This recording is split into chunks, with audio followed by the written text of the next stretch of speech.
Shalom, saludos queridos hermanos y amigos todos. Estamos una vez más reunidos aquí para estudiar la Torá. Claro, la Torá no es solamente los primeros 5 libros de la Sagrada Escritura, ¿verdad? Básicamente sí, técnicamente sí, pero en general la Torá es toda enseñanza que se base en la palabra del Todopoderoso Yahweh. Eso incluye entonces todos los mandamientos, enseñanza, mejor dicho, de tanto de la antigua alianza como los de la nueva alianza. Esto da también. ¿Okay? Otro día entraremos en los detalles de lo que significa todo eso, todo ese asunto. En otras palabras, estamos estudiando el libro hoy, el libro de Romanos capítulo 6. Ahí hay Torá también. ¿Okay? Torá no es solamente los 5 libros de Moshe. Todo lo que se enseña como digamos, inspirado, ¿verdad? Temas de enseñanza inspirada en la nueva alianza, lo que llaman común y erróneamente ¿cómo que lo llaman? El Nuevo Testamento. Pues todo lo que sea enseñanza, ahí eso es Torá también para nosotros. ¿Okay? Así que hoy vamos a estudiar un poquito de Torá, podemos decir Torá Meshichi. Torá Meshichi. O sea, Torá del Mashiach. Aunque en este caso es un libro un escrito del enviado Shaul, Pablo, pero que trata del Mashiach. Anyway. All right. Así que vamos entonces a mostrar el documento ahora y comenzamos. Recuerdo además que ya habíamos estudiado los primeros 5 capítulos del libro de Romanos. ¿Okay? Los primeros 5 capítulos ya están ahí puestos en YouTube. Para los que no los han visto, pues ya saben. Entonces hoy vamos a tratar del capítulo 6 de Romanos y luego esta misma noche subiremos el documento, o sea, la grabación a YouTube. Ahora sí, vamos a abrir el documento. Ahí está, capítulo 6, Perek Wow, o como se diría en hebreo moderno, Perek Vav. Verso 1. Maefonomar Hanalim Bajet Lemaan Yirbe Hajaset. Esa es una pregunta. ¿Qué pues diremos? Permaneceremos en el pecado, ese Bajet, en el pecado, para que abunde el favor. Hemos traducido acá, pero también se puede traducir la gracia. La mayoría de los traductores ponen aquí la gracia, como Hajaset en este caso. Pero sí está bien, pero también está bien el favor. Gesed significa gracia y significa favor. Anyway, gracia es un favor que se le hace a alguien, ¿verdad? Por eso hemos traducido directamente así, el favor. Entonces la pregunta es importante, ¿no?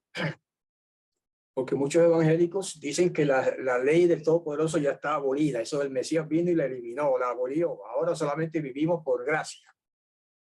Ese es el tema general del protestantismo, ¿verdad?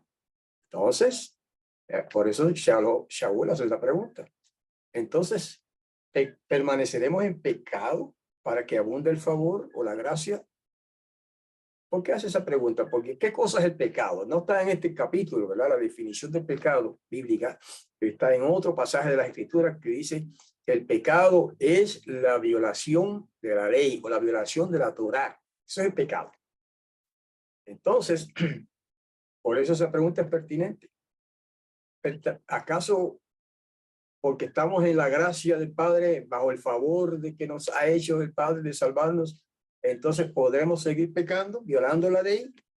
Esa es la pregunta. Ahora mismo la contesta y dice, bueno, en este caso no podemos ir por páginas, y vamos a ir subiéndolo poco a poco. El verso 2 contesta, Jalila, anachnu asher natnu lachet, bo od. Jalila, es una expresión enfática del hebreo. Jalila, quiere decir de ninguna manera. Nosotros que hemos muerto al pecado, ¿cómo viviremos en él todavía? Ahí está. Entonces, si el pecado es violación de la Torá, Ese es el tema en este concepto del verso 1 y 2. Los versos 1 y 2. ¿Ok? De ninguna manera podemos vivir en el pecado todavía. Por lo tanto, es otra manera de decir, de ningún modo podemos vivir en violación de la Torá. Entonces, si se está hablando de violación de la Torá, que es el pecado, tiene que haber una Torá, una ley.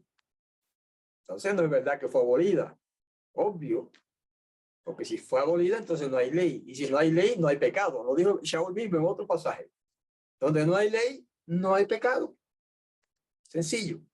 Por lo tanto, ese es el tema y la pregunta pertinente de esta noche.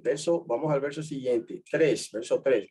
Vamos a leer un poquito el hebreo para que practiquen los hermanos el hebreo. Jaim lo yedatem ki chol el asher nidbalnu be Yeshua HaMashiach bemoto nidbalnu.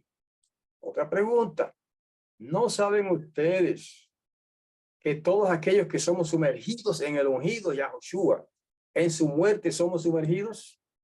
Otra vez aclaro para los que nos escuchan por primera vez, y fíjense que en el hebreo acá dice Yeshua como el nombre del Mesías, y nosotros hemos puesto Yahushua. La diferencia está en que el hebreo posterior al cautiverio modificaron el nombre Yahushua, que era el nombre de Josué también, el hijo de Nun, Yahushua, el hijo de Nun. Ya desde el cautiverio babilónico en adelante, empezaron a llamar Yeshua a Yahushua. Entonces nosotros lo que hacemos es restaurar el nombre original para el Mesías en este caso. Y para Josué también, Yahushua. Ahora, la pregunta es, ¿no saben que todos aquellos que somos sumergidos en el ungido Yahushua, en su muerte somos sumergidos? Eso es ser sumergido. Bueno, esa es la traducción correcta de la palabra griega bautismos, bautismo, ¿verdad? Que es como se traduce generalmente. ¿Ok? Nosotros preferimos usar la palabra española para bautismos, como se dice en griego, y para tevilá, que es como se dice en hebreo, y es sumergido en este caso. En este caso porque es un verbo, sumergidos en el ungido Yahushua. ¿Qué quiere decir eso?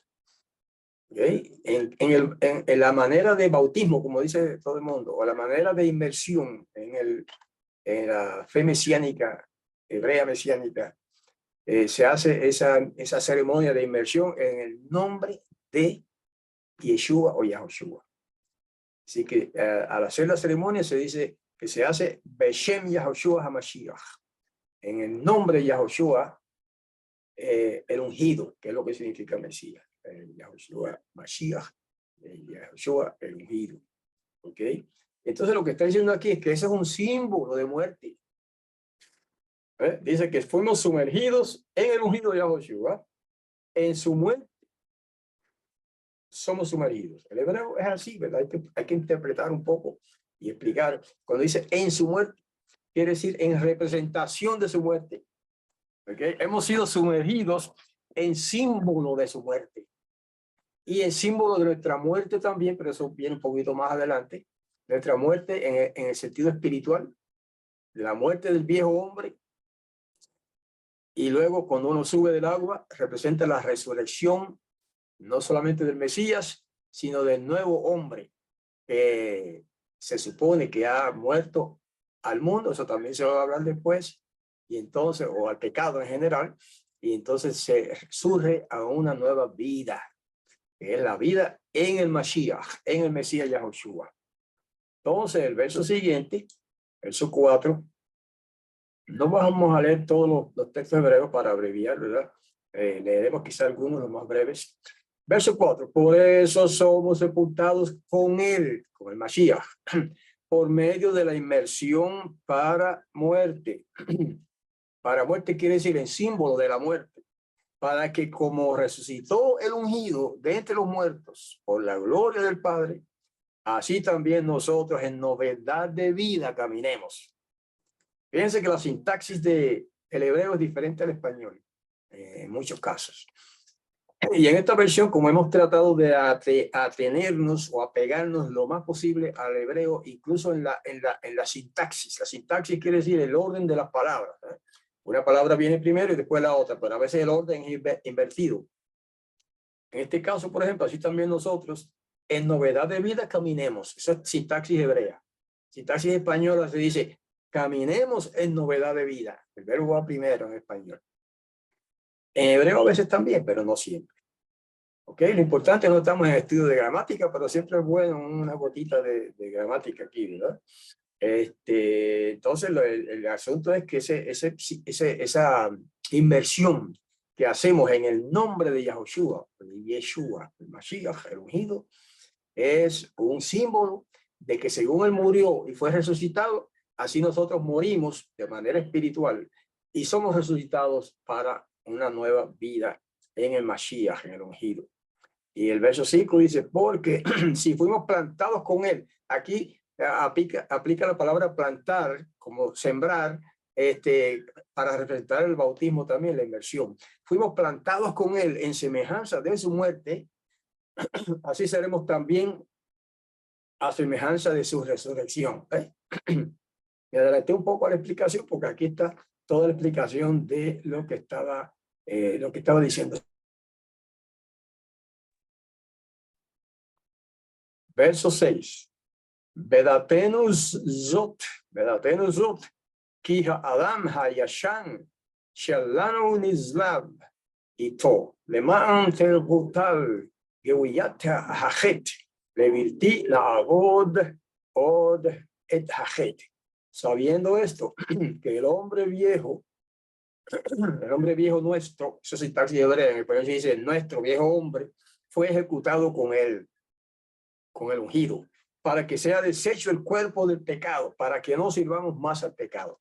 Fíjense que todos estos son metáforas, hermanos. ¿Okay? La Sagrada Escritura, porque el hebreo es así, está llena, repleta de metáforas, de símbolos, de expresiones simbólicas. En este caso dice, para que sea deshecho el cuerpo del pecado. Claro, no puede estar hablando de nuestro cuerpo físico, que es de carne y hueso, ¿verdad? Sino que está hablando de una manera espiritual, queriendo decir que después de la inmersión, ahí en la inmersión se elimina nuestro cuerpo de pecado, se eliminan nuestros pecados, se elimina la culpa a causa del pecado, etcétera. Y entonces por eso dice, para que no sirvamos más al pecado. Eso implica, aunque no lo dice ahí, para que sigamos obedeciendo la Torá, para que sigamos obedeciendo la ley. No lo dice ahí, pero eso es lo que implica. ¿Por qué? Porque dice para que no vivamos más al pecado. Y ya dijimos que qué cosa es el pecado. Violación de la ley. Por lo tanto, no vivir más para el pecado implica vivir en adelante para la obediencia a la ley. Sencillo, elemental. ¿Ok? Verso 7. Kize asher met nitzdak min hachet. Porque aquel que ha muerto es liberado del pecado. Ok, ya que este texto es tan cortito, vamos a aprovechar para que los hermanos capten bien en la gramática. ¿Qué es por qué? Ze o aquel. Asher el que. Met muerto. Nitzdak liberado. Minhajet del pecado. Ve que el hebreo es muy condensado. No es tan, digamos, tan explícito como el español, ¿verdad? Entonces, al traducirlo, pues hay que añadir algunas palabras. Porque aquel que ha muerto es liberado del pecado. Por eso ustedes ven que la palabra es, el verbo es, aquí está en bastardilla, ¿verdad? En letras inclinadas. Para indicar que ese verbo no está en el texto hebreo. Pero es que esa es la costumbre del hebreo. El verbo ser, lo mismo que el verbo estar, en español son dos distintos, ser y estar, pero en hebreo es el mismo verbo, al igual que en inglés. No siempre se usa, no siempre se escribe, quiero decir, pero siempre se sobreentiende. Eso es lo que se llama, está en elipsis. El verbo, eso es otra pincelada de gramática hebrea. El verbo es, en este verso, está implícito Implícito es la otra palabra para decir que no está escrito, pero se sobreentiende, debería estar escrito, pero no lo está. Por eso en la traducción hay que añadir el verbo es en este caso. ¿Okay? Esto es lo mismo que dije en elipsis, es lo mismo. Cuando digo que está implícito y digo que está en elipsis, es lo mismo. Quiere decir que no está escrito, pero hay que añadirlo en el pensamiento, por lo menos. Verso 8. Y si morimos con el ungido, recuerden siempre que nuestra traducción, el ungido, es la traducción correcta, exacta y literal de la palabra Hamashiach. Miren acá en hebreo. Hamashiach, hebreo transliterado, y miren acá en hebreo con letras hebreas, vamos a decir. Hamashiach, el ungido. Y si morimos con el ungido, creemos que también viviremos con él. Entonces, morimos con el ungido, ¿cómo es?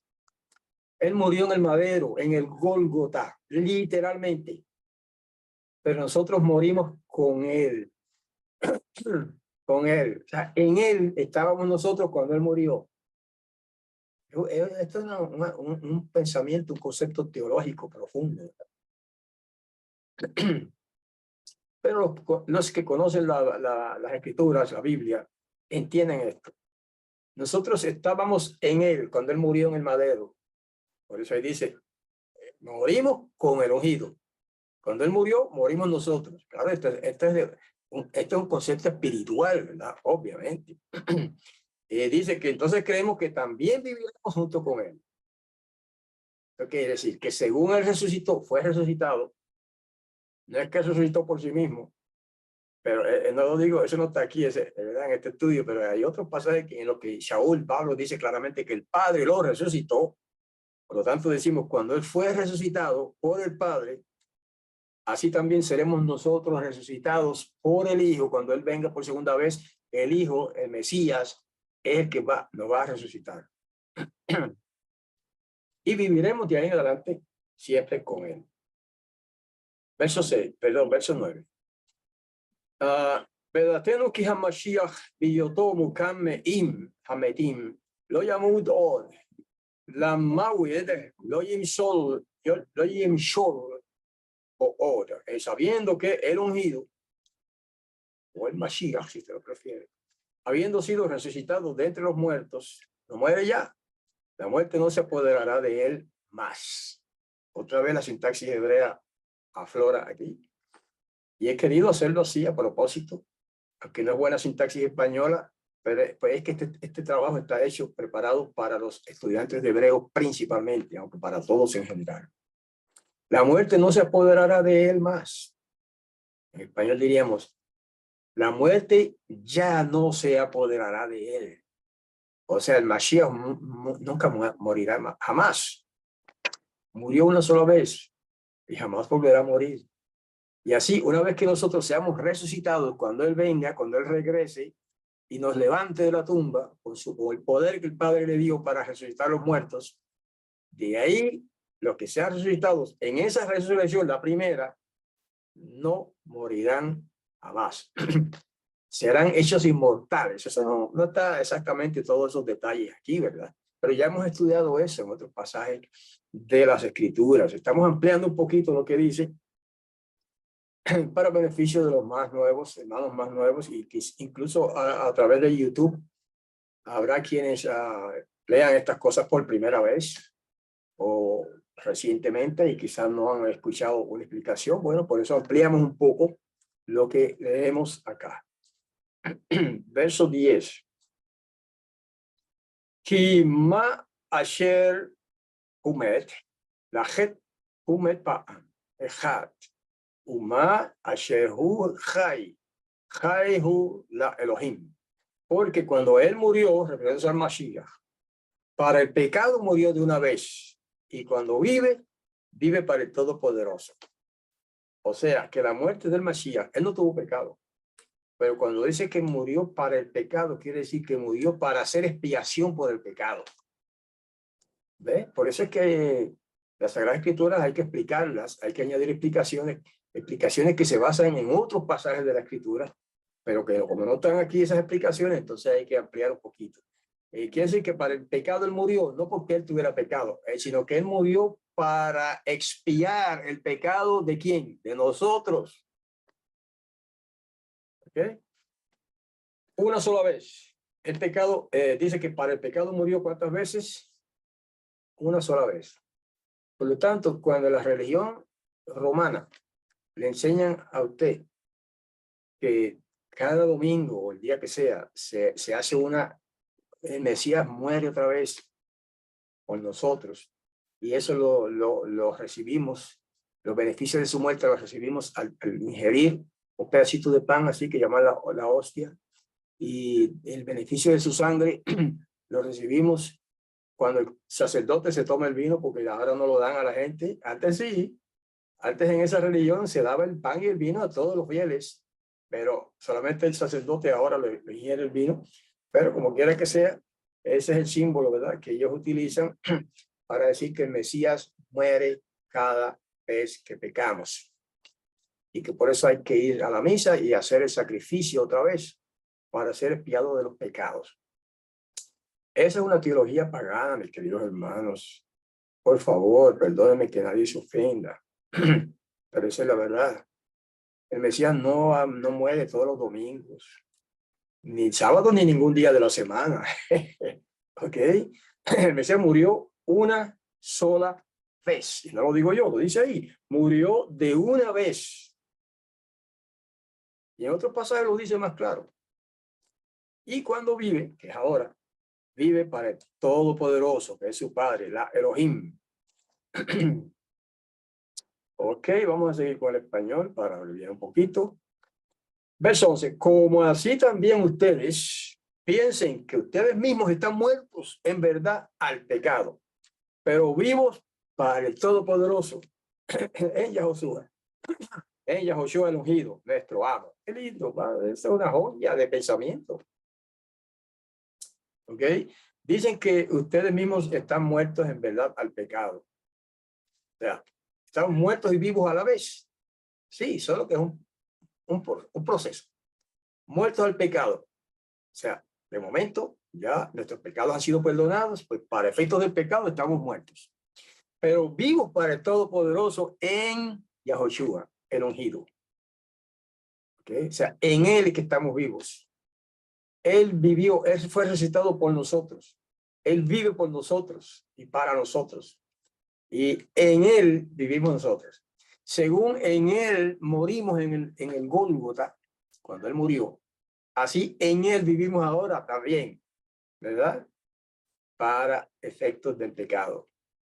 O sea, por lo tanto, no podemos seguir pecando. No quiere decir que ¿sabe?, que sea imposible de que fallemos. No, no es imposible de que fallemos y pequemos de vez en cuando. ¿Ok? Somos todavía humanos débiles y de vez en cuando caemos en pecado. Pero entonces ese es el momento de arrepentirse del pecado, pedir perdón, y quedamos como si nunca hubiéramos sido pecados. Ahí mismo se nos aplica el mérito del sacrificio del Mesías por nosotros cuando pecamos. Y por eso es que estamos vivos para Él. Vivimos para Él como si nunca hubiéramos pecado.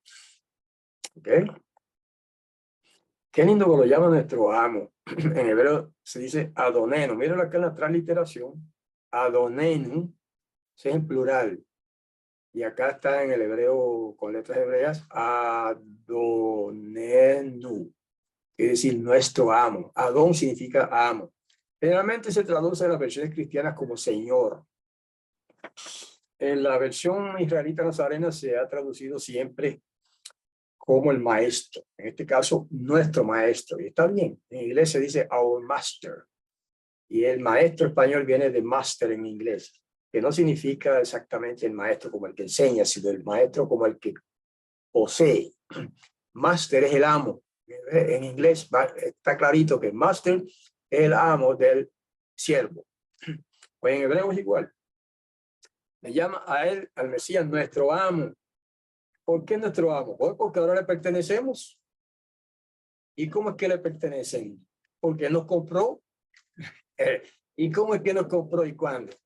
Sencillo, cuando murió en el madero del Gólgota, allí con su muerte, con su sangre, con el cuerpo que Él entregó, la vida que Él entregó por nosotros, Él nos compró. ¿Ok? Somos comprados no con dinero, no con oro ni plata, sino con su sangre. Por lo tanto, Él es nuestro amo. Él es nuestro dueño. También se puede traducir dueño eso, ¿sabes? Esa palabra adonero se puede traducir perfectamente en nuestro dueño. Así que tenemos dueño. ¿Quién es nuestro dueño? El Mashiach Yahushua.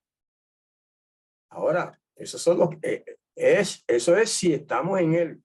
Eso es si nos hemos arrepentido del pecado. Eso es si hacemos todo lo posible por obedecer y mantenernos en obediencia. Porque de otro modo, aquellos que por libre voluntad desobedecen, violan la Torah y están en pecado, tienen otro amo, que no es Yahushua. Y aunque suena feo y duro, fuerte decirlo, ¿verdad? Pero lo dicen otros pasajes de las Escrituras. Me detuve un momento porque vi que empezó a parpadear la pantalla, pero ya pasó. ¿Ok? El Satán es el amo del que permanece en pecado, del que permanece, no es del que peca, porque todos pecamos una que otra vez, pero el que permanece y sigue y continúa en pecado es siervo del Satán. Eso es lo que dice la Escritura, hermano. Me perdona si alguien se ofende, pero no es mi intención y no es palabra mía esa, se lo dice la Escritura Sagrada. ¿Ok? Y por el contrario, nuestro amo, de los que nos hemos arrepentido, es el Mashiach, Yahushua. Wow, tremendo pensamiento, hermano. Por eso, dice Shaul ahora, Pablo, por eso no reina el pecado en su cuerpo, hija de muerte, para obedecer a sus deseos. Aquí tenemos un hebraísmo bárbaro. Cuerpo, hija de muerte. ¿Qué es eso? Mírenlo en hebreo. Mírenlo aquí en hebreo. Bigwiyatchem batemutah. Y lo he traducido literalmente. Bueno, para que tenga el sabor de lo que es, de cómo es el hebreo y la sintaxis hebrea, el vocabulario hebreo. Bigwiyatchem batemutah literalmente dice cuerpo, su cuerpo, vuestro cuerpo sería en España, hija de muerte. ¿Qué quiere decir hija de muerte? Mortal, sencillo. ¿Ok? Por eso es que todas las demás traducciones se lo vierten. No reine el pecado en su cuerpo mortal. Perfecto, esa es una traducción correcta para obedecer a sus deseos. ¿Ok? Quiere decir que el que obedece solamente a sus propios deseos está reinando el pecado en él. ¿Ok? Y en hebreo se dice Batemutá, hija de muerte. Bueno, de una manera un poco extraña para los españoles, ¿verdad? Esa traducción, pero lo hice con todo el propósito de que capten, ¿verdad? Con la diferencia entre el hebreo y el español. Batemutá significa hija de muerte, pero no se debe traducir así. Solamente lo hemos traducido así aquí porque esto es un trabajo hecho de manera, con propósito didáctico, para enseñar un poquito de hebreo. ¿Okay? Batemutá significa mortal. ¿Okay? No reine el pecado en su cuerpo mortal para obedecer a sus deseos. Ahí está. Traducido ahora más españolizado. Vamos al verso 13. Que dice, tampoco presenten sus miembros como instrumento de iniquidad al pecado. Esta es una exhortación, una admonición de Shaul, del enviado Shaul, para los creyentes. ¿Okay? Presenten sus miembros como instrumento, tampoco dice, o sea, no presenten, tampoco presenten sus miembros como instrumento de iniquidad al pecado, sino preséntense a sí mismos al poderoso como vivos de entre los muertos, o sea, como resucitados, y sus miembros como instrumentos de justicia, miembros, todos los miembros del cuerpo, como instrumento de justicia al Todopoderoso. Según invitación gloriosa para los fieles que se mantengan fieles. La exhortación es eso, que se mantengan fieles, que no vuelvan a vivir en pecado. En otras palabras, que no vuelvan a estar violando la ley, la Torá. ¿Okay? Y que estos miembros, que son todos los partes de nuestro cuerpo, son nuestros miembros, debemos presentarlos, ¿okay? como instrumento de justicia al Todopoderoso. Instrumento de justicia es otra manera de decir, como instrumentos para el bien. Justicia también significa para obediencia, ¿ok? En este caso.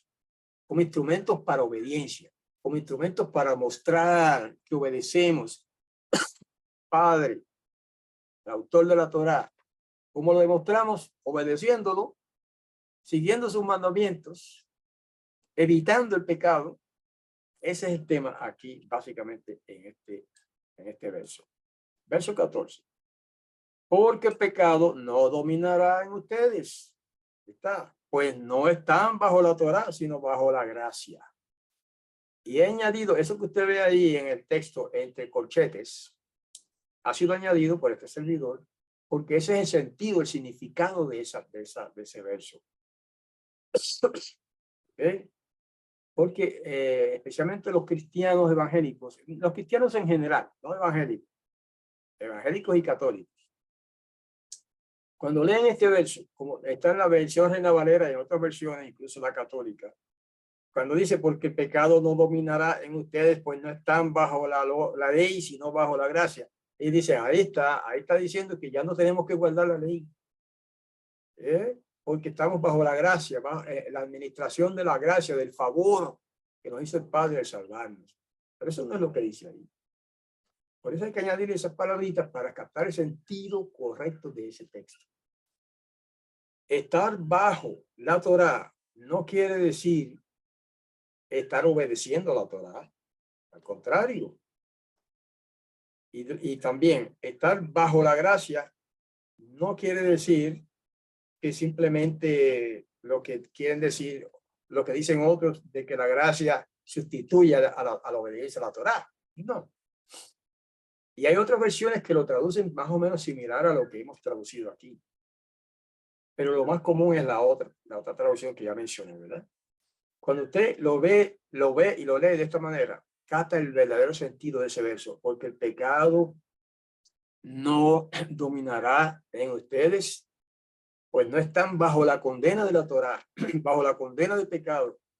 El pecado, o sea, la Torá o la ley no nos condena, sino que estamos bajo la protección de la gracia. ¿Okay? Ya la Torá no nos condena, si es que estamos en el Mesías, si es que nos hemos arrepentido, si es que hemos resucitado con él de manera simbólica, espiritualmente hablando.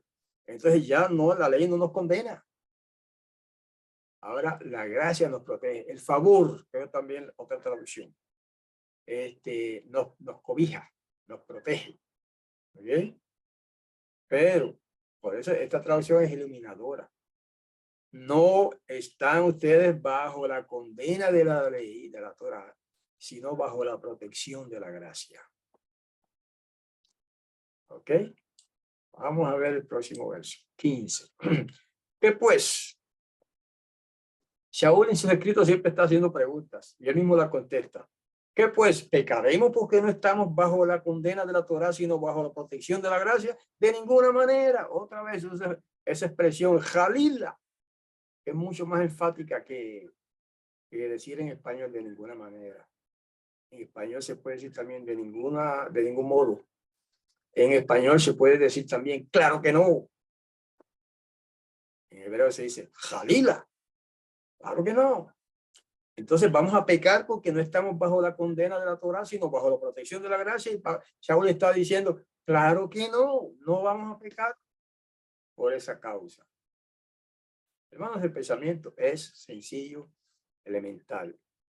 O sea, me está diciendo, si ya hemos sido perdonados, entonces quiere decir que podemos seguir violando la Torá. Porque el pecado, nunca olviden que el pecado es la violación de la Torá. Por eso, si usted no entiende ese punto, no va a entender nada de esto. Pero lo dice en otro pasaje, ¿verdad? Que lo hemos estudiado ya muchísimas veces. El pecado es la violación de la Torá. Por lo tanto, lo que está diciendo es, en otras palabras, si hemos sido justificados y estamos ahora bajo el favor del Padre, bajo la gracia, ¿quiere decir eso entonces que podemos seguir violando la Torá? ¿Podemos seguir entonces desobedeciendo los mandamientos? ¿Podemos seguir entonces viviendo como nos plazca sin referencia a ninguna ley. ¿Verdad? Y por eso es que él dice, Jalila, no, claro que no. Ok, verso 16. No saben, otra pregunta, él siempre está haciendo preguntas. ¿No saben que a quien se prestan ustedes mismos por siervos para obedecerle, son siervos de aquel a quien obedecen? Sean siervos del pecado para muerte o siervos de la obediencia para justicia. Válgame, una pregunta larga y tremenda. Otra vez, el pensamiento es sencillo en realidad. El que se presta como siervo del pecado es siervo del pecado. Y eso produce muerte. Porque en otro pasaje dice el mismo Saúl, la paga del pecado es que muerte.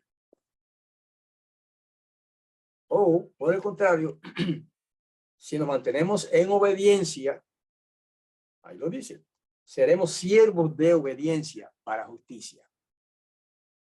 Así que usted o es siervo del pecado o es siervo de la obediencia. Eso es lo que dice ahí, queridos hermanos. Si violamos la ley y seguimos pecando, somos siervos del pecado, según ese verso. Pero si por el contrario seguimos obedeciendo las leyes del Todopoderoso, entonces somos siervos de la obediencia. Ahí está. ¿Cuál usted quiere ser? ¿Cuál usted quiere ser, hermano, hermana, amigo? ¿Siervo del pecado para muerte, de la consecuencia del pecado? ¿O siervo de la obediencia para justicia? Justicia quiere decir para, en este caso significaría para vida. ¿Okay? Verso 17. Estamos avanzando bastante porque queremos dar tiempo suficiente para que los hermanos que están presentes acá conmigo participen también con sus comentarios y preguntas. Pero ahora está gracias. Pero gracias al Todopoderoso, que aunque ustedes fueron, tiempo pasado, fueron siervos del pecado, sin embargo, han obedecido, eso es presente, han obedecido de corazón la forma de enseñanza a la que están entregados. Entonces, todo tiene que ver con enseñanza, hermano. Los que enseñan que no hay que obedecer ninguna ley, todas las leyes fueron abolidas, hablando de las leyes espirituales, ¿verdad? De la Biblia. Sí, porque las leyes del gobierno nadie se atreve a decir que eso no hay que obedecerlo. ¿Ah? Pregúntele al que argumenta eso, de que la ley fue abolida, pregúntele. Y entonces podemos desobedecer también las leyes del gobierno de aquí donde vivimos. Y le va a decir, Jalila, claro que no. Dice, han obedecido de corazón a la forma de enseñanza a la que están entregados. Los que hemos sido enseñados a obedecer los mandamientos que expresan la voluntad de nuestro Padre Celestial, pues entonces estamos bien porque hemos obedecido a la forma de enseñanza, de esa enseñanza. Y los que siguen la otra enseñanza de que fue la ley del Padre abolida, pues también viven de acuerdo a eso, pero eso es para muerte, porque ya lo dijo el apóstol Shaul, el emisario Shaul, Pablo, que el pecado es violación de la Torá y la paga del pecado es muerte. Verso 18. Hupastem, mihajet, obatem, perdón, et hatsek, acá, pero libertados del pecado se han hecho siervos de la justicia. ¿Ok? Al ser libertados del pecado, es la desobediencia a la Torá, a la ley, entonces ya estamos libres del pecado. Ahora somos hechos siervos de la justicia, del bien, de la obediencia. Hermanos, este es un concepto hermoso y esperanzador para los que están sirviéndole a nuestro Padre Celestial. Los que le están sirviendo correctamente. No engañados por la teología esa de la antinomianismo, ¿verdad? Ustedes saben, antinomianismo es una palabra que viene del griego. Anti es contra, nomianismo viene de la palabra nomos, que significa ley. Entonces, antinomianismo, esa es enseñanza, esa teología que está en contra de la ley. Los que dicen que la ley fue abolida, esos son antinomianistas, están en contra de la ley divina. Así que, hermano, eso es peligroso y terrible. ¿Ok? Verso 19. De manera humana, yo digo, dice Pablo, Shaul. Perdónenme, tengo que tomar un poquito de agua.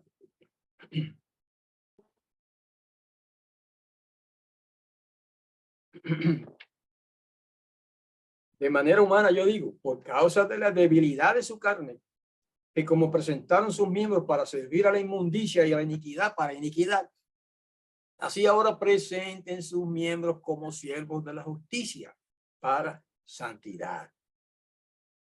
Una exhortación preciosa también y sencilla, no hay que explicar mucho ahí. De hecho, ya estamos cerca del final de nuestro tema de hoy. Dice, Ki Kaasher Heitem Avde Achet Sofsim Chofsim Heitem El Hatzedakah. Porque cuando ustedes eran siervos del pecado, libres eran de la justicia. Tiempo pasado. Verso 21. ¿Qué fruto pues tenían entonces en aquellas cosas de las cuales ahora se avergüenzan? Porque el fin de ellas es muerte.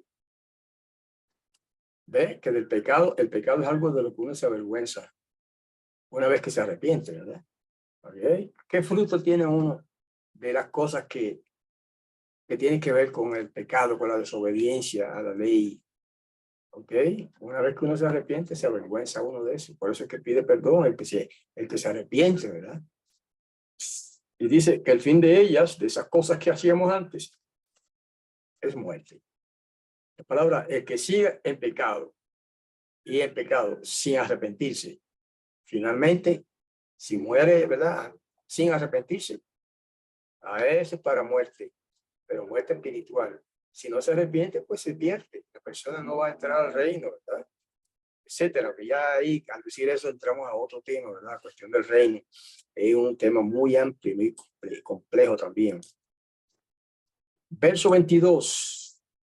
Pero ahora, fíjense que siempre hace el apóstol Shaul, el enviado, hace un contraste siempre en lo que eran antes y lo que son ahora los creyentes. Pero ahora, habiendo sido liberados del pecado y hechos siervos al Todopoderoso, tienen como su fruto la santificación y como fin la vida eterna. Qué lindo, hermanos, tremendo. ¿Ok? Una vez que hemos sido librados del pecado por el Mesías, por su sacrificio expiatorio en el Gólgota, y una vez que hemos sido hechos siervos del Todopoderoso, ahora el fruto que tenemos es santificación, o sea, consagración, dedicación, apartarse de lo malo, y como fin la vida eterna. Este es uno de los pasajes que utilizamos para demostrar que cuando el enviado Shaul dice que el fin de la ley es el Mashiach, ellos lo interpretan al revés de lo que quiere decir. ¿Ok? Los falsos maestros de la cristiandad, hermano, interpretan esto erróneamente. Ese otro pasaje. Dice, porque el fin de la ley es el Mesías. Ellos dicen, ahí está, ahí dice que el Mesías, vino el Mesías y ya se acabó la ley, ese es el fin de la ley. No, hermanos. Eso lo que quiere decir es, traducido correctamente, porque la meta de la ley es el Mesías. Porque el objetivo de la ley es el Mesías. De otro modo, si no fuera así, tendríamos una contradicción en este pasaje. Porque dice que tenemos nosotros como fin la vida eterna. Es decir, eso quiere decir que la vida eterna se acabó para nosotros. Sería un disparate decir eso, ¿verdad? No, la palabra fin ahí significa objetivo, meta. ¿Verdad? Tenemos ahora como fin, como meta, como objetivo la vida eterna. Eso es lo que significa esa palabra en este pasaje y en el otro pasaje que dice que el fin de la ley es el Mesías. Quiere decir, el objetivo del Mesías, de la ley, es el Mesías. Verso 23. Porque la paga del pecado es muerte. Ya está, este es el principio básico, fundamental de todo el tema. La paga del pecado es muerte. El pecado es violación de la ley, pues entonces la paga por la violación de la ley es muerte. Pero el regalo o el don, como dicen otras traducciones, que también está bien dicho, pero el regalo del Todopoderoso es vida eterna en Yahushua, el ungido, nuestro amo. Querido hermano. Según merecíamos la muerte cuando estábamos viviendo el pecado constantemente, ahora se nos da como regalo la vida eterna por medio del Mesías Yahushua, el ungido, nuestro amo, nuestro dueño. Wow, ese es un privilegio glorioso, hermano. Y ese es el fin de nuestro estudio hoy también. Ahora sí, la palabra fin significa terminación. ¿Ok? El estudio termina porque la palabra fin significa eso también, pero depende del contexto. El fin de nuestra obediencia y de nuestra vida para el Todopoderoso es la vida eterna. Ahí significa objetivo. Pero ahora, cuando hablo del fin del estudio, pues significa la terminación de la presentación de este estudio. Estamos acá en Bet Midrash hebraica, Bet Midrash Ivri. Por eso aquí se estudia la Torá y incluso las escrituras de lo que llaman el Nuevo Testamento, ¿verdad? De la Nueva Alianza, se estudian con base en los textos hebreos. Por eso llamamos nuestra escuela Bet Midrash Ivri, escuela hebraica. Bueno, pues hermanos queridos, con esto terminamos la consideración del capítulo 6 de Romanos. Así que les invito para la próxima semana. La próxima vez, no va a ser la próxima semana, porque la próxima semana tendremos otro estudio distinto por otro de nuestros maestros, que va a traer un estudio especial, muy especial también. Pero después de eso, pues la semana siguiente, continuamos entonces con el capítulo 7 de la carta a los romanos, de parte del enviado Shaul, ¿verdad? Conocido como el apóstol Pablo. Así que con esto terminamos nuestra presentación de hoy y nos despedimos hasta la próxima vez, queridos hermanos. Shalom. El Padre Celestial los bendiga a todos.